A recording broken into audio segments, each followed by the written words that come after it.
지난번 벌써 이제 몇 년이 지났죠. 우리 비전 센터를 이제 세우고 함께 이게 누리게 된 데는 우리가 처음 이제 짓기로 결의를 하고 처음에는 본당을 리모델링 하기로 다 결의까지 끝났죠. 사실 우리는 여건만 되면 진행하면 됩니다. 이미 결의가 된 상태이기 때문에 본당은. 근데 사실 본당보다는 비전 센터가 더 필요하다. 그렇게 또 다시 결정을 짓게 돼서 비전 센터를 짓게 됐고, 그래서 설계사를 만나게 되고 설계 도면도 보게 되고 그걸 몇 번씩 수정을 하면서 이제 이만하면 됐다. 합당한 이제 설계 도면 이제 완성 후에 시공사를 통해서 이제 건물을 짓게 됐고, 정말 이 본당은 우리가 정말 물질 없는 가운데서 예배당 중심으로 지어졌기 때문에 상당히 이 스몰 그룹 방이 아쉬웠고 여러 가지 활동하는데 제약이 많았었는데 그런 모든 부분들을 비전 센터에서 다 할 수 있게 돼서 너무나 참 감사하고 행복한 그런 모습들을 이제 보게 되었습니다.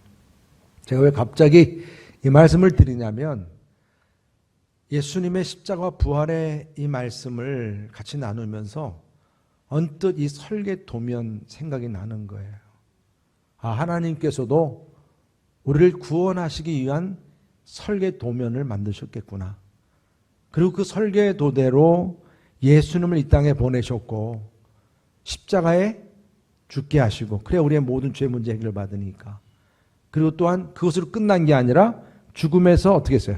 다시 부활하셨다고 하는 사실. 이게 설계도면의 마침표였구나.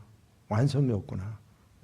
그것을 통해서 우리에게 주어지는 구원의 역사가 시작이 되었고 에덴 동산에서 쫓겨났던 그런 그 원죄의 역사가 이제는 마침표를 끊게 되고 누구든지 예수를 믿는 자마다 그런 모든 죄로부터 자유해지는 축복, 다시는 우리가 정죄함이 없는 그런 축복을 우리에게 누리게 하셨구나. 이게 이런 참 정말 놀라운 구원의 계획의 설계 도면을 생각하게 되었습니다. 정말 부활이 없으면 여러분 우리는 더 이상 교회일 수도 없고, 그렇죠?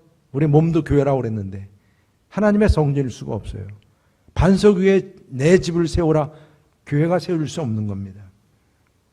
여러분 어떻게 보면 이 설계도의 가장 중요한 부분이 예수님의 십자가와 부활 사건이죠. 부활 사건입니다. 부활이 없으면 하나님 나라는 시작될 수가 없는 거였고 교회도 시작될 수 없는 거고 우리들 역시 부활에 대한 믿음이 없으면 신앙생활의 시작은 아직 안 된 거예요. 여러분 스스로 한번 점검해 보셔야 됩니다. 나에겐 부활에 대한 믿음이 있는가 없는가. 없으면 빨리 짐 싸들고 기도원 가셔가지고 한 일주일 동안 금식하면서 부활에 대한 믿음을 달라고 매달리셔야 돼요. 그 정도로 중요하다는 얘기입니다.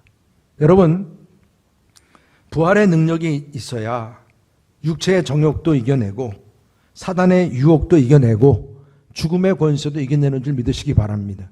우리가 이 예수님께서 마지막까지 하나님의 구원의 이 설계 도면을 이해할 수 있도록 그 제자들에게 말입니다.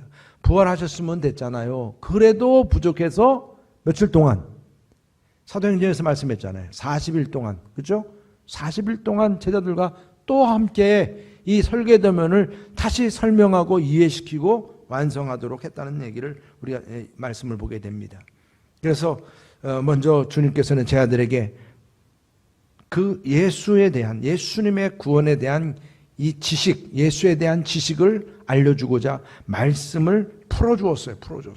이게 지적인 부분이죠. 모세와 모든 선지자의 글과 시편이 자기에 관한 그림을 말입니다. 여러분 이것은 구약 전반을 말하는 거예요. 모세의 글과 선지자의 글과 시편이라고 하는 얘기는 구약의 전반을 말씀합니다. 그래서 그 모든 것이 바로 예수에 대한 말씀이고 메시아에 대한 말씀인 것을 설명했다. 또 둘째로는 부활하신 주님에 대한 믿음을 체험하게 했어요. 지적인 부분만 아니라 이 정적인 부분에서도 내 마음에서부터 뜨거움을 느끼게 하고 눈이 열리게 하고 눈이 밝아졌다 그랬지 않습니까? 그래서 제자들과 함께 유하고 애찬도 같이 나누고. 이러한 우리의 믿음이라고 하는 것이 이런 감정적인 부분도 무시할 수 없는 거예요. 느낌이 있어야죠. 느낌이 있어야죠. 그리고 그것을 끝난 게 아닙니다. 지적인 것과 정적인 것만이 아니라 의지적인 것, 이 지정의가 합해지는 거예요. 우리들의 삶의 신앙은 이런 확신이 중요한 거예요. 아는 것만이 아니에요. 그냥 느끼고 좋은 것만이 아니에요. 이제 확신이 내 안에 주어져야 돼요. 믿음으로 영접하고 이제 내 마음에 결단이 주어지는 게 중요합니다, 여러분. 그래서 예수님께서는 이 하나님의 구원의 계획을 위해서 중요한 예수의 부활에 대해서 확신하게 하는 은혜를 베풀어 주었어요. 오죽했으면 손과 발도 보여주시고 음식도 직접 먹으시고 이런 모습을 보여주셨어요. 평강이 있으라 말씀도 주시고. 예수님의 부활하심은 분명히 우리가 생각하고 우리가 상상하는 그게 뭐 어떤 수리적인 계산과 과학적인 계산을 초월한 그러한 우리 주님의 부활하셨음을 우리는 분명히 믿음으로 받아들일 수 있어야 한다는 것입니다. 이것을 두 제자가 체험을 하고 난 다음에 그냥 바로 예루살렘으로 달려갔던 것을 우리는 압니다. 그뿐이겠어요? 이젠 그 예루살렘에서 막 숨어서 문 닫아놓고 있던 그들에게 주님이 나타나셨고, 이렇게 똑같이 또 우리 주님께서는 이 제자들에게 부활에 대한 확신을 이제 또 부어주셨어요. 그래서 이 부활에 대한 증인이 되도록 하기 위해서 아주 분명하게 이 세 가지 중요한 선물을 약속해 주셨어요. 그러니까 누구든지 오늘 이 본문 말 그대로 이제 이 24장 44절부터 49절까지의 말씀을 누구든지 읽을 때마다 이 세 가지 선물은 확실하게 받게 되어 있습니다. 네. 누구든지. 어떤 목사님이 설교하든지. 그 첫째가 뭐냐면 성경과 복음입니다. 우리가 이제 부활의 증인으로 살아가기 위해서 바로 이 복음이라고 하는 것이 우리에게 선물로 주어졌다는 사실을 우리가 분명히 확신해야 됩니다. 44절과 45절 다 같이 한번 읽어보시죠. 시작. 또 이르시되 내가 너희와 함께 있을 때 너희에게 말한 바 곧 모세의 율법과 선지자의 글과 시편에 나를 가리켜 기록된 모든 것이 이루어져야 하리라 한 말이 이것이라 하시고 이에 그들의 마음을 열어 성경을 깨닫게 하시고. 아멘. 두 제자에게만 아니라 지금 여기 모여있는 제자들에게도 똑같이 성경을 풀어주셨어요. 이게 주님께서 우리들에게 예수 그리스도의 십자가의 사건과 부활에 대한 지식을 알게 하기 위한 그런 노력을 우리가 보게 되는 거죠. 우리 주님도 그렇게 하셨는데요. 우리는 당연히 그렇게 또 해야죠. 당연히 그렇게 해야죠. 구약 성경에 나와 있는 모든 말씀들이 바로 메시아를 지칭을 하고 그 메시아가 바로 예수님이라고 하는 사실을 하나씩 풀어주었다는 얘기입니다. 성경 말씀 그 안에서. 그러니까 여러분 이 말씀이 창세기부터 수없이 나와요. 그 중에 대표적인 이 두 본문을 제가 여러분들에게 소개해드린다면 시편 16편 9절에서 11절까지 말씀입니다. 이 부활에 대해서 어떻게 표현했는지 한번 다 같이 읽어보겠습니다. 시작. 이러므로 나의 마음이 기쁘고 나의 영도 즐거워하며 내 육체도 안전히 살리니 이는 주께서 내 영혼을 수월에 버리지 아니하시며 주의 거룩한 자를 멸망시키지 않으실 것임이니이다. 주께서 생명의 길을 내게 보이시리니 주의 앞에는 충만한 기쁨이 있고 주의 오른쪽에는 영원한 즐거움이 있나이다. 아멘. 수월로 가지 않아요. 우리는 지옥이잖아요. 수월. 멸망이지 않습니까? 여러분 우리는 멸망과 지옥은 우리가 상관이 없어요. 오히려 어떻게 죽은 자가 다시 살아나는 생명의 길로 가게 되는 줄 믿으시기 바랍니다. 그 기쁨은 이루 말할 수 없어요. 그래서 그 기쁨을 시인이 지금 노래하고 있는 거예요. 주께 생명의 길을 내게 보인다는 것입니다.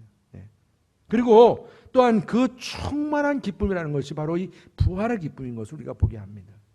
이사야서 53장 10절 말씀 보시기 바랍니다. 우리의 죄를 어떻게 담당하셨는지 다 같이 한번 읽어보겠습니다. 시작. 여호와께서 그에게 상함을 받게 하시기를 원하사 질고를 당하게 하셨은즉 그의 영혼을 속건 제물로 드리기에 이르면 그가 씨를 보게 되며 그의 날은 길 것이요 또 그의 손으로 여호와께서 기뻐하시는 뜻을 성취하리로다. 그가 자기 영혼에 수고한 것을 보고 만족하게 여길 것이라. 나의 의로운 종이 자기 지식으로 많은 사람을 의롭게 하며 또 그들의 죄악을 친히 담당하시리로다. 아멘. 죄를 어떻게 했다고요? 친히? 여러분 자신 있게 말씀하셔야죠. 내 죄를 어떻게 하셨다고요? 누가요? 예수님께서. 어디에서요? 십자가에서 내 모든 죄를 담당하셨다는 거예요. 여러분 더 이상 우리가 이 죄책감으로 인해서 죄의 문제 가지고 고민할 이유가 없다는 사실이에요. 이걸 지금 말씀해 주고 있는 겁니다. 죄 문제 해결했죠. 그뿐이 아니라 지식으로 의로운 종이 자기 지식으로 많은 사람을 의롭게 했다는 거예요. 이 의로움이라고 하는 것은 바로 그 죄를 담당하심으로 인해서 우리의 모든 죄가 깨끗해졌고 우리가 이제는 어떻게 됐다는 얘기예요? 의인이 되었다는 사실이죠. 의인이 되었다는 사실입니다. 바로 이러한 사실을 이 구약에서 보면 수없는 곳에서 예수님의 십자가의 이야기와 부활에 대한 메시지를 이렇게 주고 있다. 이런 모든 말씀의 핵심이 무엇이라는 거예요? 복음이라는 거예요. 복음. 이게 복음입니다. 그래서 오늘도 이 복음을 어떻게 말씀합니까? 46절 다 함께 읽겠습니다. 시작. 또 이르시되 이같이 그리스도가 고난을 받고 제3일에 죽은 자 가운데서 살아날 것과 또 그의 이름으로 죄 사함을 받게 하는 회개가 예루살렘에서 시작하여 모든 족속에게 전파될 것이 기록되었으니. 아멘. 시편과 이사야서도 그렇고 모든 구약에서 주신 말씀처럼 이같이 그리스도가 고난을 받게 되었고, 그렇죠? 제3일에 죽은 자 가운데서 살아나셨다는 거예요. 이제 죽음의 권세를 이기고 살아나셔서 이제 그의 이름으로 우리 모두가 뭘 받았어요? 이제 죄 사함을 받은 거예요. 아멘 하시기 바랍니다, 여러분. 진짜 그렇죠? 예수님 이름으로 죄 사함을 받게 되었고 이를 위해서 회개가 예루살렘에서 막 회개 역사가 일어나는 거예요. 이제 죄 사함을 받기 위한 회개가. 죄 사함도 받지 못하면 회개도 필요 없어요. 의미 없어요, 회개가. 근데 이제는 죄 사함의 역사가 일어나니까 회개가 막 예루살렘에서부터 온 유대, 사마리아 땅끝 모든 민족에까지 전파되는 역사가 주어지게 되었다는 겁니다. 네. 얼마나 감사합니까?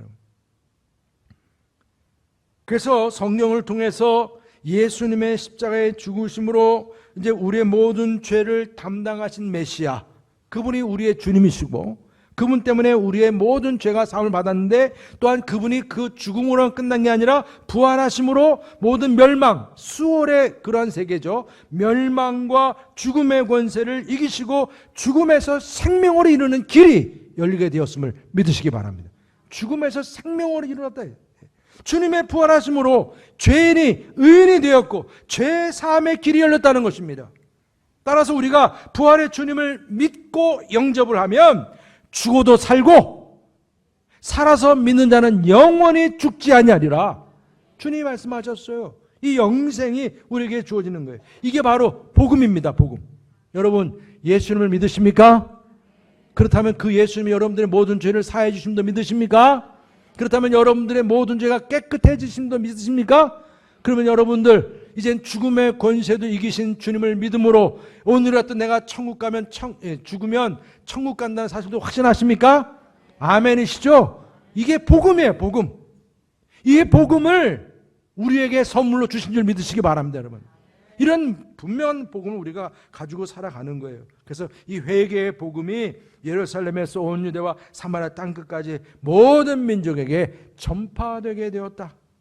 그래서 이런 확신을 가지고 있는 베드로가 처음엔 숨어가지고 막 있던 베드로가 이제 확신이 생기니까 너희들이 죽인 예수가 우리의 그리스도다 선포했지 않습니까? 이제 우리가 다음 사도행전 넘어가면 다시 이 말씀을 보게 될 텐데, 그러면서 10장 43절 이렇게 말씀했어요. 다 같이 한번 읽어보시죠. 시작. 그에 대하여 모든 선지자도 증언하되 그를 믿는 사람들이 다 그의 이름을 힘입어 죄사함을 받는다 하였느니라. 아멘. 오늘 말씀 들은 여러분들은 분명하게 이 확신을 가지셔야 돼요. 예수님을 믿는 자, 예수님의 이름으로 뭐를 받았다? 아유, 대답이 뭘 받았다? 죄사함을 받았다. 여러분 죄사함 받으셨습니까? 아니 누가 이렇게 옆에 가서 질문을 하면 글쎄요 또 머리 긁고 아니 신앙생활 하시면서 이게 가장 기본인데 아직도 글쎄요 하고 계신 분이 계시면 어떡합니까? 예수님 이름으로 우리의 모든 죄가 깨끗해졌다는데 이게 뭐 얼마나 감사한 일이에요. 이게 복음인데. 여러분 우리가 예수님을 만남으로 인해서 부활하신 예수님을 만남으로 인해서 죄만 깨끗해진 게 아니라 이제는 어떻게 된 거예요? 이제는 우리에게 죽음의 권세도 내가 두려워하지 않고 맞이할 수 있는 능력도 주어졌음을 믿으시기 바랍니다. 왜 죽음의 권세를 이기셨으니까 예수님께서. 이게 큰 기쁨의 소식이에요. 이게 복음이에요. 여러분 생각해 보세요. 감옥에 갇힌 죄수가 무엇이 복음이겠어요? 뭐가 기쁜 소식이겠어요? 애인이 찾아왔다는 거예요? 면회 왔다고? 아니 물론 잠깐 기쁘겠지만 그게 아니에요. 사면장이에요. 사면장. 너는 이제 출소해도 좋다. 이게 가장 큰 기쁨의 소식이에요. 여러분 내일이면 아니면 한 달 있다가 이제 죽을 몸이에요. 사형 선고 받았어요. 중병에 걸려서. 그런 사람에게 아우 당신이 땅 산 거 10배로 올랐어. 이게 기쁜 소식입니까? 여러분 우리가 참 착각하고 살아요. 여러분 우리에게 진짜 기쁨의 소식은 우리 선생님의 죄가 예수님 이름으로 깨끗해졌습니다. 이제 오늘 내가 이제 숨을 거두어도 천국 갈 수 있는 분명한 길이 열렸습니다. 아멘이시죠? 이 확신을 가지고 내가 평안을 누리는 거예요. 죽음의 권세를 이겼습니다. 사망 권세를 이겼습니다. 우리는 스올로 가지 않아요. 죄악된 그런 지옥으로 가지 않아요. 우리에게는 항상 우리 주님, 부활의 주님으로 인한 큰 기쁨의 삶이 우리에게 보장된 줄 믿으시기 바랍니다. 이게 우리에게 큰 기쁨의 소식이죠. 그래서 이것이 우리 모두에게 큰 기쁨이 되고 능력이 되기 때문에 이 기쁨의 소식을 전하지 않을 수 없는 거예요. 백화점에 조금 세일만 돼도 막 날리면서 친구들에게 막 전하는데 우리에게 주어진 이 기쁨의 소식을 어찌 안 전할 수 있겠습니까? 여러분 이 복음을 전하는데 여러분들 정말 최선을 다할 수 있는 저 여러분 되시기를 주님의 이름으로 축복합니다. 첫 번째 주신 선물이 뭐라고요? 가면 또 먹으면서 또 잊어버릴까 봐. 복음입니다. 둘째는 뭐냐? 부르심과 증인입니다. 증인. 죄사함과 회개가 주어졌고 구원의 기쁨이 주어졌으면 이제 내가 이것을 받은 이 복음의 선물을 가지고 누군가에게 전하는 증인이 되었다는 사실이 그 특권이 주어졌다는 것이 우리에게 주어진 선물이에요. 우리 48절 다 함께 읽어보겠습니다. 시작. 너희는 이 모든 일의 증인이라는 거. 증인. 이게 우리에게 주어진 선물입니다. 특권이에요. 위트니스, 마르투스. 이게 뭡니까? 순교자라는 의미가 담겨져 있습니다. 그만큼 보고 들은 것을 전하지 않을 수 없어서 초대교회 당시에 내가 예수님 만났다는 거예요. 예수님 그 부활하신 주님을 내가 만났다는 거예요. 이 말씀을 내가 거짓으로 내가 못 만났다가 안 만났다고 할 수가 없는 거예요. 이게 증인이에요. 정말 예수님은 살아계십니다. 부활하셨습니다. 이걸 전하다가 너 그렇게 전하면 너 죽어. 그래서 순교를 당하는데 얼마나 많은 우리 초대교인들이 이것 때문에 죽었는지 몰라요. 이런 생명이 우리에게는 얼마나 중요해요. 사람들이 먹고 입고 뭐 다 그게 내 생명 하나 누리기 위해서 사는 건데 그런데 아니 이 생명 자체를 하나님께 바치고 순교한다는 게 이게 쉬운 일이겠습니까? 근데 우리 한국 땅에도 이런 순교자의 피가 지금까지 우리에게 그 믿음의 계보가 이어온 것을 우리는 알고 있습니다. 여러분 예수 믿는 사람들은 이렇게 증인으로서의 사명이 있음을 믿으시기 바랍니다. 그러니까 여러분들의 일도 그래서 거룩해지는 거예요. 노점에서 일을 하든 아니면 여러분들 사업터든 내가 어떤 직장에서 일하든 아니면 내가 전문직으로 어디서 일을 하든 여러분들 아니면 가사 일을 하든 어떤 곳에서 일을 하든지 간에 여러분들의 입술을 통해서 예수님은 십자가에 죽으시고 부활하셔서 우리의 모든 죄를 사해 주시고 구원을 이루는 길을 열어주셨습니다. 사망에서 생명을 이루는 길을 열어주셨습니다. 이런 복음을 전하는 입술이 되고 증인이 되면 여러분들의 직업 그 자리도 거룩해지는 거예요. 거룩해지는 거예요. 너무 중요하죠. 그냥 똑같이 세상에 사는 삶이지만 달라요. 이 복음을 전하는 증인은 그 삶 자체를 거룩하게 만들어요. 여러분들 일하면서 돈을 벌잖아요. 그러면 세상 사람들 다 돈 벌면서 다 먹고 살고 그렇게 해서 또 그 돈 또 저축하고 투자하고 다 그렇게 살아가거든요. 근데 그러한 돈을 우리도 열심히 벌어야죠. 근데 우리가 가지고 있는 그 물질과 돈이 왜 거룩해집니까? 그 물질 중에 일부를 하나님께 오늘 여러분들 헌금하셨듯이 드리니까. 누구를 위해서? 하나님의 영광 위해서. 하나님 나라를 위해서. 복음 전파를 위해서. 이처럼 여러분들이 귀한 예물을 드린다고 하는 그 사실 때문에 여러분들이 열심히 땀 흘리며 벌어서 그 물질을 거두는 것도 거룩해지는 거예요. 거룩해지는 거예요. 아멘이시죠, 여러분? 네, 꼭 뭐 헌금 얘기하면 갑자기 입이 굳어주셔서 네, 즐겁게 하세요. 얼마나 신나는 일입니까? 그래서 우리가 증인이 된다고 하는 것, 부르심, 이것은 해도 되고 안 해도 되고가 아니에요. 대학교 들어가거나 학교 들어가면 공부할 때 선택사항이 있고 선택 과목이 있고 필수 과목이 있어요. 선택 과목은 선택해도 되고 안 해도 돼요. 그런데 필수 과목은 반드시 해야 돼요. 그래서 그걸 만약에 패스 못하면 다시 해야 돼, 공부를. 안 하면 등반도 안 되고 졸업도 안 돼. 그래서 여러분 분명히 사도 바울도 그렇게 고백을 했고 우리 믿음의 선배님들은 증인이다 하면 이거는 그냥 필수로 우리가 꼭 순종하면서 이제 필수 과제로 여기면서 증인이 돼야 한다. 네, 증인이 돼야 한다. 사도 바울이 정말 아주 굉장한 고백을 했죠. 고린도전서 9장 11절 유명한 본문 아닙니까? 우리 다 같이 한번 읽어보겠습니다. 시작. 내가 복음을 전할지라도 자랑할 것이 없음은 내가 부득불을 할 일임이라. 만일 복음을 전하지 아니하면 내게 화가 있을 것이로다. 내게 뭐가 있다고요? 화가 있다는 거예요. 이게 사도 바울의 고백입니다. 네. 사도 바울은 어떤 그 심정을 가지고 있었냐면 복음을 부득불 전한다라는 것은 억지로라도 내가 전해야 한다. 여러분 사도 바울이라고 그래서 여러분 복음 전하는 일이 쉬웠겠어요? 얼마나 핍박이 많았고 얼마나 많은 손해를 겪어야 했고 힘들었겠습니까? 인간적으로 쉬고 싶지 않았겠습니까? 그러나 그의 마음속의 고백은 부득불해야 한다는 거예요. 반드시 이건 억지로라도 해야 한다는 이러한 분명한 마음이 있었다는 것입니다. 그뿐이 아니에요. 내가 이걸 안 하면 화가 임한다는 이 사실. 아니 우리가 시간을 내서 지금 교회 와서 앉아있는 것도 대단하고 거기다가 또 빈손이 아니라 헌금도 드리고 아니 이 정도로 지금 와서 교회에 앉아있으면 정말 잘하는 거 아니에요? 아니 그런데 이렇게 부정적으로 화가 임한다는 말까지 내가 들으면서 신앙생활을 해야 됩니까? 이렇게 또 우리가 따질 수도 있겠지만 사도 바울은 그랬다는 얘기예요.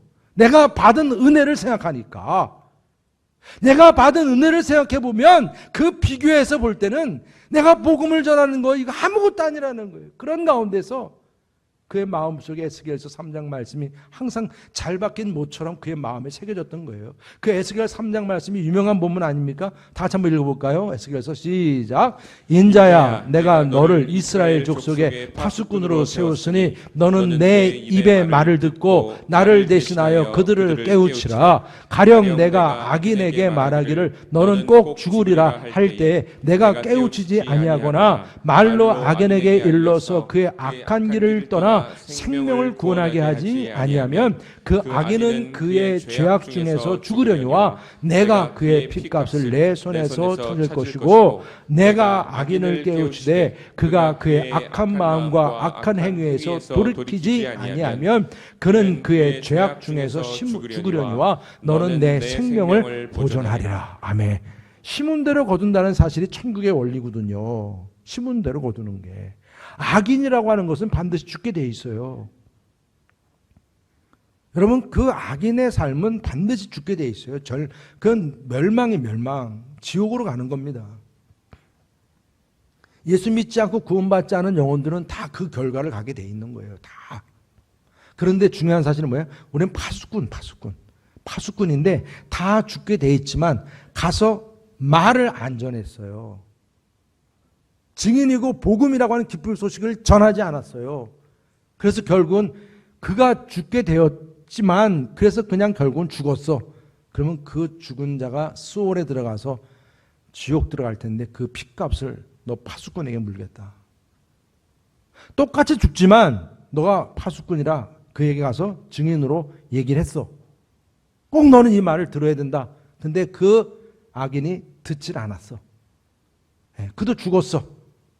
그랬을 때 지옥을 가지만 너에게는 그 핏값을 물지 않고 생명을 보존하리라. 여러분, 사도 바울에게는 이게 가슴 깊이 못 박힌 말씀이었어요.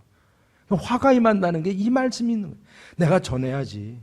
복음을 전해야지. 그게 증인의 마음이고 그게 바로 사도 바울의 심정인 것을 우리가 깨닫게 되는 것입니다. 여러분, 우리가 복음을 전한다고 하는 것은 그냥 내가 이렇게 어떤 무슨 게임을 하듯이 그렇게 우리가 생각하는 부분이 아니죠. 정말 부득불 할 일이라 생각을 하면서 정말 내가 마음에는 좀 힘들어도 우리 매일 전도 쉽지 않잖아요. 그러나 항상 오시는 분들이 딱 거의 많이 정해져 있더라고요, 보면. 정말 평일날 시간이 가능하신 분들이 점점 이제 교회마다 없어지고 있어요. 다들 바쁘게 사시니까. 그래서 그 낮에 시간 되신 분들 최대한 그 가용 시간을 통해 함께 할 수 있는 분들과 전도를 해나가는 것, 아니면 여러분들 직장에서 개인적으로 전도하는 일, 모든 일에 있어서 정말 복음을 전하는 증인으로서 사명 정말 끝까지 승리하시길 주님의 이름으로 축복합니다. 그리고 세 번째는 성령과 능력입니다. 한마디로 성령의 능력이에요. 첫째는 뭐라고요? 아이고, 역시 네. 둘째? 네, 그렇습니다. 셋째는 네, 성령의 능력입니다. 이게 분명히 우리가 오늘 말씀 이제 이 설교도면이 마무리되는 종지부. 다음 주는 이제 예수님은 승천하시거든요. 더 이상 이제는 육신의 몸으로 계시지 않으세요. 마지막 종집을 찍는 가운데 꼭 이 세 가지는 명심시키는 거예요. 복음이 우리에게 주어졌고 증인이라고 하는 사명 주어졌고 이제는 이 일을 위해서 뭐예요? 혼자 할 수 없다는 사실을 누구도 잘 알아요. 왜? 제자들이 그렇게 예수님 몰라요? 3년 동안 제자 훈련 받았는데 예수님 잘 알아요. 그리고 예수님 십자가 몰라요? 부활 사건 몰라요? 다 알아요. 근데도 그들은 그냥 예루살렘 방 안에 숨어 있었단 말입니다. 여러분, 우리가 어디에 숨어 있어서는 절대로 증인의 사명 감당 못합니다. 자기를 오픈하고 바깥으로 나야 증인이 되는 거죠. 분명한 겁니다, 여러분. 교회도 이 교회 안에서만 해서는 우리가 증인의 사명을 분명히 감당하지 못합니다. 바깥으로 나가야 돼요. 이게 중요한 겁니다. 여러분들은 밖에 살잖아요. 오히려 목사인 저는 믿지 않는 분들을 더 못 만나요. 근데 여러분들은 가는 곳마다 믿지 않는 사람들 만나잖아요. 다 그것이 뭐예요? 다 선교지예요. 땅끝입니다. 이게 나 혼자 안 되고 내 힘으로 안 되니까 뭐를 받아야 한다고 말씀하시는 거예요? 성령의 능력을 받아야 한다고 약속해 주신 것입니다. 우리 49절 다 함께 읽어보겠습니다. 49절 말씀 시작. 볼지어다 내가 내 아버지께서 약속하신 것을 너에게 보내리니 너희는 위로부터 능력으로 입혀질 때까지 이 성에 머물라 하시고. 아멘. 여러분, 성령님에 대한 약속이 분명히 주어졌어요. 이 약속이 주어졌어요. 야, 난 은혜 받았으니까 그냥 바로 나가서 증인돼야지. 예수님께서 야야야야 잠깐 일로 와봐. 지금 나가는 거 아니야. 조금만 기다려. 지금 그 말씀 주신 거예요. 뭘 받을 때까지? 능력 받을 때까지. 여러분, 요한복음 14장과 16장 보면 성령에 대한 말씀이 많이 나오는데 16장 13절 이렇게 말씀합니다. 우리 다 같이 한번 읽어보시겠습니다. 시작. 그러나 진리의 성령이 오시면 그가 너희를 모든 진리 가운데로 인도하시리니 그가 스스로 말하지 않고 오직 들은 것을 말하며 장래를 너에게 알리시리라. 아멘. 여러분, 이제는 우리는 더 이상 육체의 예수님을 볼 수는 없어요. 기대도 하면 안 돼요. 대신 보혜사 성령님이 우리 곁에 계신 거예요. 그분이 우리에게 오셔서 모든 진리 가운데 인도하시는데 하나님이 주신 말씀을 우리에게 생각나게 하시고 가르쳐 주시고 심지어는 과거의 일 가운데서 어떤 말씀을 내게 기억나게 하는 것만이 아니라 장래의 일까지도 분명히 말씀드리죠. 장래의 일을 너에게 알리신다 그랬어요. 그러니까 여러분들 앞으로 미래 계획이나 사업을 여러분들 계획하고 계신 분들 성령님의 인도하심을 꼭 받으시기를 축복합니다. 여러분. 네, 중요한 겁니다. 예수님은 위로부터 능력을 입힐 때까지 예루살렘에 유하고 능력을 받을 때까지 기다리라. 이것은 사도행전 1장 8절에도 동일하게 말씀 주어졌어요. 우리 다 같이 한번 읽어보겠습니다. 시작. 오직 성령이 너에게 임하시면 너희가 권능을 받고 예루살렘과 온 유대와 사마리아와 땅끝까지 이르러 내 증인이 되리라 하시니라. 아멘. 능력과 권능, 이것은 듀나미스라고 하는 다이너마이트라고 하는 그 원어의 뜻입니다. 다이너마이트 같은, 산을 그냥 무너뜨리는 다이너마이트 같은 엄청난 능력이 우리에게 주어진다는 거예요. 여러분, 이게 그냥 뭐 하는 얘기라고 듣지 마세요. 진짜 이 말씀은 우리에게 성령이 임하면 이런 능력이 주어지심을 믿으시기 바랍니다. 여러분. 믿음으로 받아들여야죠. 주님은 내 이 능력 주신다고 약속해 주시지 않았습니까? 그러면서 그랬더니 이 능력이 10일 있다가 오순절 날 어떻게 있어요? 불같이 바람처럼 성령이 임하게 된 줄 믿으시기 바랍니다. 이들의 성령을 몰랐나요? 알았어요. 아브라함 때부터 모세 때부터 다윗 다 성령이 다 임했어요. 그러나 그 성령에 대한 지식이 어떻고 그 성령에 대한 감정이 어떻고 느낌이 어떻고 이건 다 모르는 거 아니에요. 그런데 그 능력이 직접 내게 임하는 이 자체는 또 다른 거예요. 120명의 그 성도들에게 동시에 막 그 능력이 임했다고 하는 것은 엄청난 역사였던 겁니다. 여러분, 이러한 능력이 우리 이들에게 선물로 주어졌다고 하는 이 약속의 말씀을 여러분들이 믿음으로 받으시기를 주님의 이름으로 축복합니다. 그러니까 능력이 주어지면 변하지 않을 수가 없어요. 변하지 않는 게 그게 이상한 능력이야. 그 기적 같은 일이지. 어떻게 안 변할 수가 있어요? 이 능력이 주어지는데. 사람이 뜨거운 거 만져도 뜨거워서 막 난리 나는데 성령의 능력이 불처럼 막 나한테 임하는데 어떻게 가만히 있을 수 있어요? 온몸이 뜨거워지고 그냥 몸만 뜨거워잖아요. 막 몸이 어쩔 줄 몰라 하죠. 막 그러던가 막 움직이는 거예요. 막 여러분들이 행동의 변화가 일어나요. 폭탄이 터지듯이 말입니다. 그 모든 삶의 변화가 일어나는 거예요. 성령이 막 역사하면요, 잠자가다가 막 벌떡벌떡 일어나요. 깨요. 내가 왜 깼지? 갑자기 막 기도하게 하고 막 말씀 보게 하고 그러다 또 졸리면 또 자고. 네. 그냥 성령님이 나를 막 행동하게 하시는 거예요. 어디 가도 무엇을 해도. 여러분, 이러한 능력은 세계를 변화시키는, 가족과 우리 교회만이 아니라 세계도 변화시키는 능력임을 믿으시기 바랍니다. 오순절 마가의 다락방의 그 부흥의 역사, 그 성령의 역사, 그 능력이 저는 우리 여러분께 우리 모두에게도 임할 수 있기를 주님의 이름으로 축복합니다. 부득불 내가 전한다, 이 말씀처럼 말입니다. 부득불. 앞으로 여러분들 속회 초청 1개월도 안 남았잖아요. 여러분 또 새생명 초청자치 6개월도 안 남았어요. 너무 세월이 빨라요. 시간이 빨라요. 그러니까 정신 바짝 차리고 살아야 돼요. 여러분 이제 VIP 카드 이거 작성하는 거 이거 주님께 주신 명료로 받으시기 바랍니다. 부득불 할 일이라 생각하시고, 누가 또 어떤 영혼에게 내가 복음을 전할까, 이런 마음을 가지고 여러분들 그 VIP 카드를 작성하시고 제출해 주십시오. 누가복음과 사도행전은 누가가 기록했잖아요. 누가의 태생은 이방인이에요. 이방인. 예수님 전혀 모르던 불신자들이 사는 세상인 이방인 태생의 누가가 누가복음과 이 사도행전을 작성했어요. 그 마음이 얼마나 뜨거웠겠어요. 내가 이방인으로 태어나서 예수님 만나서 이렇게 변화가 되고 너무나 기쁘고 행복한데, 이러한 그 기쁨을 이 나와 같은 이방인들에게 똑같이 전해줘서 그들도 예수님 믿고 그 기쁨과 감격을 누려야 할 터인데, 그런 마음이 말입니다, 얼마나 컸겠냐는 거예요. 누가복음과 이 사도행전 말씀 안에서. 저는 우리 여러분께 성도님들의 마음에도 이런 누가와 같은 이런 뜨거운 열정과 마음과 살아있는 은혜가 우리에게 주어진 복음과, 그리고 또한 성령과, 그리고 또 뭐죠? 복음하고 증인된 사명, 이 세 가지 금방 잊어버리거든요. 네, 저도 금방 또 잊어버렸잖아요. 네, 금방 잊어버려요. 이 세 가지를 붙잡고 승리하시길 주님으로 축복합니다. 여러분, 오늘 시간에 찬양 우리 한 곡만 하겠어요. 우리 세상 모든 민족이 함께 찬양하시겠습니다. 우리 말씀을 생각하시면서 정말 성령의 능력과 은혜가 우리 가운데 충만하도록 함께 찬양합니다.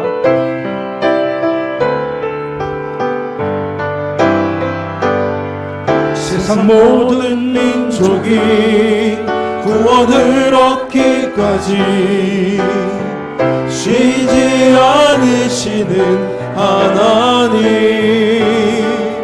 주의 심장 가지고 우리 이제 일어나 주 따르게 하소서. 세상 모든 육체가 주의 영광 보도록 우릴 부르시는 하나님, 주의 손과 발 되어 세상을 치유하며 주 섬기게 하소서. 우리 바다 높음같이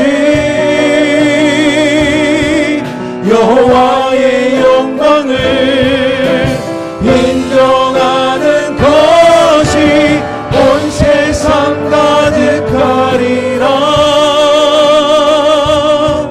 물이 바다 높음같이, 물이 바다 높음같이, 물이 바다 높음같이 우리가 그날에 주의 영광 가득한 세상 우리는 듣게 되리. 온 세상 가득한 승리의 함성,